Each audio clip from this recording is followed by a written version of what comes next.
日本の時代のリズム感が変わっていて新しい時代に入りましたということと、今の課題解決側のインパクト、そして人的資本というこの観点から考えたと思うんですけど、これがブルーオーシャンですね。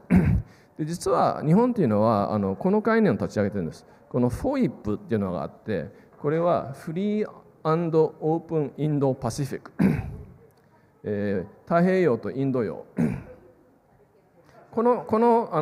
広大な領域をきちんと取り組みましょう。でこれは日本政府の外交戦略の一つの柱なんですね。アフリカってあんまりブルーっていう印象がない方が多いんじゃないかなと思います。でどちらかというと緑とか赤とか、赤い土地と、緑の、陸ですね。そういう印象で、ティカットのロゴもどちらかというとそういう色合いが強いですけども、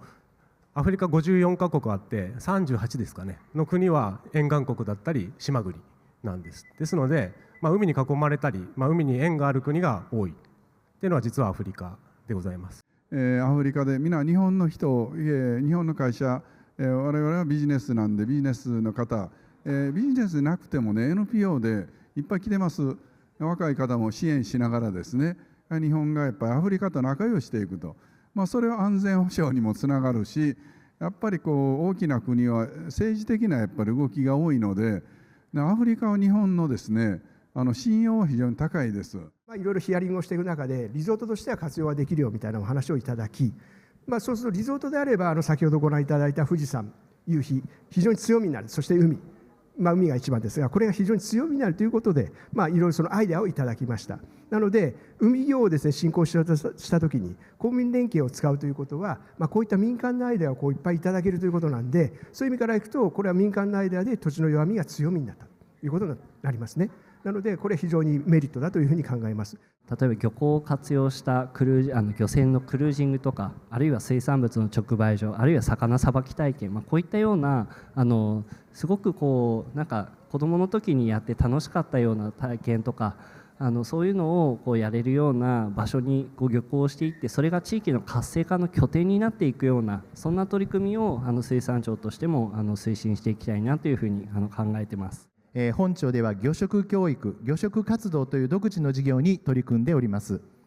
この7つの魚食は、今年で21年目を迎えまして、令和4年には農林水産省から表彰された活動になっております。ひらがなで魚食と書いておりますので、魚にいろいろな漢字の食を当てて、生産現場から食卓に至るまで、かつその文化までお伝えするような教育活動を捉えて魚食活動としております。地域の愛着を育むように教育活動を海業としてどのように捉えて込んでいくのかという点も一つの重要なテーマになると考えております。海の風が吹けばもうそこはもうみんな、海業だっていうぐらいの勢いで海業っていうものが、広がっております。愛南町の場合はその中でも特にその自然の、資源である水産というところに非常にウエイトをかけた形で展開されているなっていうのが、今私見させていただいて思ったところでございます。2013年に、和食、これがユネスコの無形文化遺産に登録されたということで、和食っていうのはもう本当に世界中に広まっております。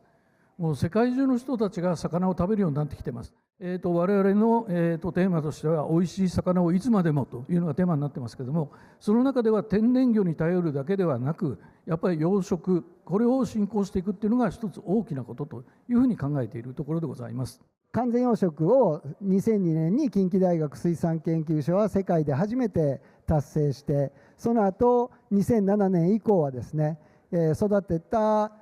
種苗、人工種苗を養殖業者さんに出荷するっていう取り組みを行っています。漁獲資源の減少や海洋環境の悪化が進行する中で、環境負荷は少ない陸上養殖は今後の水産業と持続可能性を支える重要な選択肢となっています。日本は2022年、世界で初めて民間で発行するブルーバンドを実現し、これは海洋投資分野における国際的な画期的な事例として大きく注目されました。私たちがノルウェーから今までなかったものを持ってきました。大きな養殖場の運営のノウハウとか、サーモン生き物ですので、魚によってはいろいろ個性があるものですから、アトランティックサーモンという魚の生産のノウハウを持ってきました。でノルウェーではですね、研究者とか養殖生産者がみんな他社であっても結構フリーに対話をしてて、情報の交換とかもなされていることで全体が発展してきたという歴史がありまして、そのネットワークに我々もノルウェー起源の会社であるからこそ組み入れられているというか、来ているスタッフたちがお友達と、そういったものも実は重要なノウハウの一つになるかと思います。サラヤアクアカルチャーはこういう革新的な技術と地域の未利用資源を融合させて、地球に、環境に優しい高品質で安定供給可能な、紀州エビというカテゴリーをこれからどんどん世に出していこうと思っています。で今年の秋にはその第一歩となる、先ほど言いましたね、10月ぐらいに、紀州エビ熟成白浜のテスト販売を開始します。海の休息と陸上養殖の未来を創造しながら、今後も持続可能な水産業の実現に貢献してまいりたいと思いますので、今後ともどうぞよろしくお願い申し上げます。藻場がなくなる磯焼けって言いましたけれども、その原因となるのが海水温の上昇が、究極的な要因になっています。日本の沿岸海域というのは世界中でも一番水温の上昇が高い地域です。で、水温が高くなると海藻自体も生理的に弱くなって、見てもらったああいうふうに葉っぱに当たる部分が全部落ちてしまったり、魚に食べられてしまったりですね。研究開発を北海道大学と一緒に行いまして特許を取っている技術なんですが、こちらの餌を与えることで中身の入っていないウニを価値あるウニに変える、同時に駆除した場所に海藻を生やしていくという取り組みを同時に行うと。こうすることでウニの再生と海藻の再生を同時に行うというウニバースシステムというものを開発いたしました。ウニ再生養殖のプロジェクトをですね、オーストラリアの現地の事業者でありますとか、地元の大学ですね、リーキングユニバーシティ、あとネイチャーコンサバシーっていうのは世界的に活動している、国際的な NGO なんですけれども、こういったところとですね連携しながらさまざまな取り組みはですね今日本とオーストラリアで、進めているといった、そんなところでございます。Next slide, we can see the natural habitat in Tasmania, the kelp, the abalone, the fish species. And on the right, the sea urchin barrens, which is causing a large issue in Tasmania, where we have these barrens now extending for multiple kilometres, particularly in the northeast of the state. はい、こちらの写真見ていただいて分かるようにですね、左側がナチュラルというか、健全な状態です。でこれはケルプ、海藻が生えていて、でその下にアバロにアワビが見て取れると思います。アワビとかウニってやっぱり海藻を餌にしてますので、健全な生態系があればこういった生物も健全に保たれると。で右側は磯焼けの状態ですね。で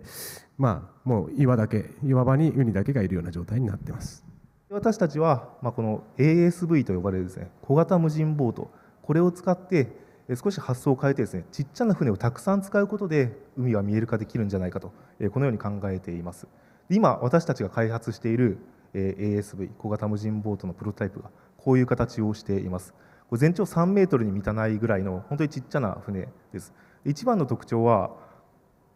ここにですね翼があります。水中翼というんですけども、水中翼を使って船体を浮かせて進むんですね。映画「ここにいる生きている消えゆく海藻の森に導かれて」の上映とトークショーを、始めさせていただきます。第1部の司会を務めます笹川平和財団海洋政策研究所の高倉と申します。よろしくお願いいたします。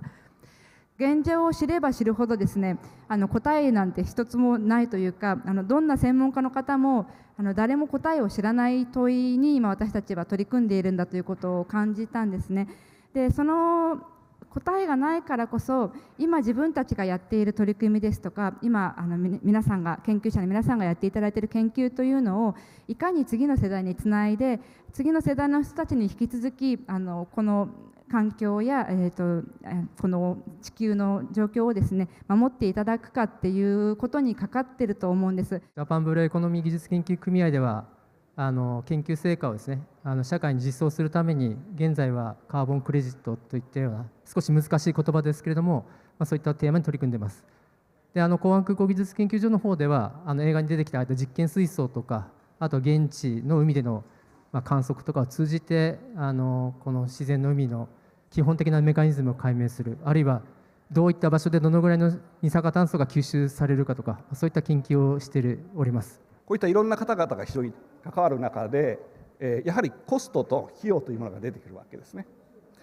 でコストというのはやはり大きいのはこの調査費用とかこういうの非常にかかってきます。それに対してクレジットの、証書購入というクレジットの売却益が入ってきます。でただそれだけではないんですね。やはりこういったクレジットを取得することでアサリをブランド化したりとか、あとは観光業を盛んにしてみたりとか、こういうことでも収益を上げていける、要は地域の活性化につながるということですね。環境コンサルタント部門の中にですね、モバ干潟に関連した業務を長く行っております。これは昭和54年からですね、当社が全国的にモバ干潟関連の業務で関わらせていただいた地点の数を日本地図に落としています。高精度分析、海水中の CO2 濃度の計測、そして生物の多様性の評価、こういったところを弊社の方は取り組んでいきたいと考えております。で、新しい課題としまして、海水中の溶存有機物とか堆積物の CO2 濃度、こういうものをしっかり測って CO2 の固定の量の算定精度を上げていく。それからセンサーのところについてはメモリ式ですとかテレメトリーの式のセンサーを作りまして、連続的な観測ができるようにするということ、そして先ほど申しました環境 DNA とか AI 判別で生物多様性の評価というのを、実装できないかということをやっていきたいと思っております。水中ドローンの制御の部分ですね、ソフトウェアのところの開発と、そのドローンで取得した画像を解析するための AI を開発しております。でそのシステムを用いて、自分たちも自身もですねブルーカーボンの調査を行って、ブルーカーボンの CO2 の吸収量の算定等をですねクレジット化をするまでには複雑なこの書類の申請が必要ですので、そのあたりのサポートを一気通貫で行っているのが事業内容になっています。私たちのシミュレーションの一つのいいところは、これを過去に持っていったりとか、すごく遠くの未来にも持っていけるっていうところにあります。計算をしているっていうところなので、適切な条件を与えれば、例えば50年前に海がどうだったのかとか、もう今更50年前の海の状況を測ることはできないんですけれども、シミュレーションでどうだったかを推定することはできる。でもう一つは50年後どうなるかっていうところも予測できる。じゃあ今の環境で生きているその生き物が50年後にいるかどうかっていうのの、一つの予測も立てられるかもしれないというところで、こういうことを生かしていきたいというふうに思っています。我々の会社はブルーカーボン推進だったりリスク対策っていうのに関して、各地で海水の指標が欲しいという形が増えてますので、ブルーカーボン推進部等を立ち上げてところです。今後はですね、供給量を増加するということも当然必要なんですけれども、いろんな多様な産地ですね、種苗の供給を入れますし、あとは実際に効果的に種苗を植えるためにはどうやったら本当に回復するのかというところはどんどん検討していって、ここにいる皆さんのですね、力を合わせて進めていきたいと思っています。科学的な原理、なんで二酸化炭素が減るんだろうとか、そういう部分を一体どこまで伝えればいいのかなとか、どうやったら分かりやすく伝わるのかっていうところはすごくテレビでも苦労しています。なのでこうやって CG を使ったりとか、さっきもありましたけど、別にあれ僕かぶりたくてかぶってるわけじゃないですからね。ただやっぱああいうことするとふっと目に留まるじゃないですか。なんかマスがいい年こいて変なことやってんなって言って見た瞬間もうテレビの勝ちなんです。なぜなら興味を持ってくれちゃってるから。でその後の科学的な話も聞いてくれるわけじゃないですか。なんでこういういろんな仕掛けを作ってテレビとしてはやっています。実は笹川平和財団で私モバのリポートに行ってますのでそうなんです。胴長を着て長靴を履いて海を潜ってですねモバ見てきたんですよ。あなたもモバアナウンサーでしたか。そうなんですよ。あら、マスさんついていきます。同じでしたか。はい、あ、そうですか。それ動画かなんかアップされてるんですか。動画で、アップされてますので、皆さんぜひねなかなか見づらいという話あったと思うので、ぜひご覧になっていただけたらなと思います。日本は歴史的に見て400年以上前から海藻を食べています。特に島国です。地方にたくさん眠ってる面白い技術があるんですね。そこで私たちがそういった会社さんたちと連携し、それを製品化しアメリカにまで持っていくということをやっております。机上の空論にはなるんですけれども、もし世界中の牛にこのサプリメントを与えることができるならば、さっき2030年までに30% メタンガス減らさないとダメっていうふうに言いましたけども、15億頭すべてに与えれることができれば、実にその目標の 85% まで削減できることができるんですね。今日ですね、さっき話がありました世界の海の日ということで、非常にこれは、2008年、国連総会で、今日、世界で、これを海の日と決めて、で世界中の人たちが海の未来についてやっぱり考えようというこの日なんですね。自分ができる目の前のことから取り組んでいくしかないなっていうところに、なりまして、私たち先ほど言いましたパワーコーラスのチームネオスターズではこれからビーチクリーニングのイベントを全国各地で展開していきたいというふうに考えております。